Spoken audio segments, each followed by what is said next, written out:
10కి 10% విద్యార్థులు తన నియోజకవర్గంలో ఉత్తీర్ణులు అయితే వారికి ₹1,00,000 చొప్పున బహుమతులు అందజేస్తానని, దాంతో పాటు వారి చదువులు పూర్తయ్యే వరకు ప్రోత్సాహాన్ని ఇస్తామని, బ్యాగులు, డ్రెస్సులు కూడా ఇవ్వటం జరుగుతుందని, అందుకు విద్యార్థులు, ఉపాధ్యాయులు కృషి చేస్తే కూకట్పల్లి నియోజకవర్గం శాసనసభ్యులు మాధవరం కృష్ణారావు అన్నారు.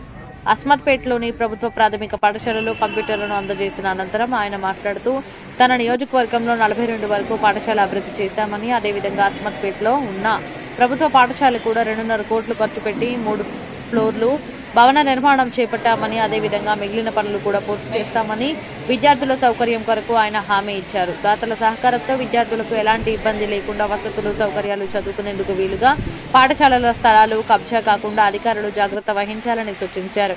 ఈ కార్యక్రమంలో విద్యార్థులకు కంప్యూటర్లను అందజేశారు.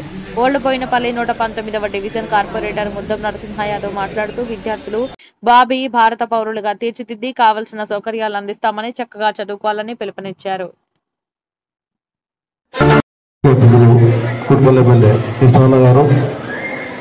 ఈ వెలుగునిచ్చే పొలిటీషియన్ వాళ్ళు పెద్దలందరూ, ఎంఈఓ గారు, హెడ్ మాస్టర్ గారు, పిల్లలు, టీచర్లు, మా విఆర్ఎస్ కుటుంబ సభ్యులు, విలేకరులు అందరికీ నమస్కారం. ఈ కూకట్పల్లి అసెంబ్లీలోనే మా ఎమ్మెల్యే గారు ఈ గవర్నమెంట్ స్కూల్స్ అన్నీ కూడా వాళ్ళకు ఏసుంటి సమస్యలు ఉన్నా కానీ, వాళ్ళకు బ్యాగ్స్ కానీ, బుక్స్ కానీ, ఈ కొత్త కనబడే రూమ్లన్నీ కూడా ఎమ్మెల్యే గారి ఆధ్వర్యంలో కట్టడం జరిగింది. 3 ఫ్లోర్లన్నీ కూడా వాళ్ళకు ఏసుంటి సమస్య ఉన్నా, నేనున్నా అని ప్రతి దాంట్లో, ఈవెన్ కరెంట్ లేకుండా కూడా కరెంట్ బిల్ విషయంలో కానీ, బాత్రూమ్ విషయంలో కానీ, ఈ ఒక్కటేంటంటే ఈ సార్ల నిర్లక్ష్యం వల్లే అయిపోయింది. లేకపోతే ఈ పాటికి అది కూడా 3 ఫ్లోర్ల బిల్డింగ్ ఎప్పుడు అయిపోయేది. అది మేము దానికి ఎంతో కృషి చేశాము. ఎలక్షన్ రావడము, దాంట్లో పట్టుదల కావాలి. పట్టుదల ఉంటే అబ్బాయిలు అయితే 10/10 తెచ్చుకునే ఆలోచన లేరా మీరు? 10/10 తెచ్చుకున్నటువంటి 10th క్లాస్ పిల్లలు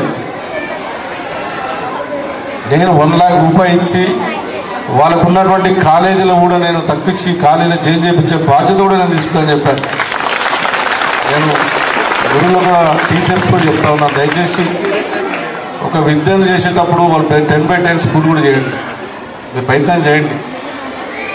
మీరు నెగ్లెక్ట్ చేస్తే పిల్లల జీవితాలు నాశనం అయిపోతాయి. ఇప్పటికీ రకరకాలుగా ప్రాబ్లమ్స్ వస్తూ ఉన్నాయి. నెలకు సంవత్సరానికి ₹40 లక్షలు పెట్టి నేను బ్యాగులు ఇచ్చాను 4 ఏళ్ళు. ఒక్క నెలకు సంవత్సరానికి 40 lakhs. మీరు చదువుకుంటే ఇంకా తీసుకురాగల నా సొంతంగా పెట్టి స్కూల్ బిల్డింగ్లు కట్టించాను. ఒక్కొక్క స్కూల్ బిల్డింగ్ 2 కోట్లు 3 కోట్ల బిల్డింగ్ కట్టించాను. సరే, ఇప్పుడు మా ఎంఈఓ గారు చెప్పారు, ఇప్పుడు స్కూల్కి వచ్చి మధ్యాహ్నం మా ముద్దమని అన్నట్టు దాన్ని కట్టించడంలో పెద్ద పని కాదు, దానికి పర్మిషన్ ఇచ్చేది మీ డిపార్ట్మెంట్. నేను ఎంఈఓ గారు చెప్తున్నాను, మీరు మా ముందు పెట్టి బాత్రూమ్ ఇవ్వలేవు, మీరు ఎస్టిమేషన్ తయారు చేసి, అయ్యా ఒక 50 లక్షలు ఈ బిల్డింగ్ అవుతుంది, ఇది మీరు కట్టియండి అంటే కట్టించే బాధ్యత నాది. దాని ఎస్టిమేషన్ ఎవరు తయారు చేయాలి? నేను కనుక తయారు చేసేది. మీ ఎడ్యుకేషన్ డిపార్ట్మెంట్లో మీకున్నటువంటి ఇంజనీరింగ్ డిపార్ట్మెంటు ఇప్పుడు దాని డిమాలిషన్ ఆర్డర్ తీసుకొచ్చారు, జేఎన్టీ డిమాలిషన్ ఆర్డర్ తీసుకొచ్చారు అని చెప్తున్నారు. ఆ డిమాలిషన్ ఆర్డర్ తీసుకొచ్చినప్పుడు దానికి ఎన్ని పైసలు అవుతాయి, బిల్డింగ్ ఎన్ని ఫ్లోర్లు కడతారా, 2 ఫ్లోర్లు కడతారా, 3 ఫ్లోర్లు కడతారా, ఎంత ఎస్టిమేషన్ అవుతుంది అనేది అఫీషియల్గా మీకు లెటర్ ఇస్తే, ఇటువంటి కృష్ణశెట్టి అటువంటి వాళ్ళు దాతలు చాలామంది ఉన్నారు మా దగ్గర, ఎవరితో కట్టిస్తారు. మీరు ఇప్పటికైనా ₹2 కోట్ల ఇప్పుడు గవర్నమెంట్ శాంక్షన్ చేసిందని చెప్తున్నారు. ఒకటి అల్లాపూర్కి, ఒకటి ఉన్నటువంటి బాలనగర్కు, బుషాపేటకు. మరి దాని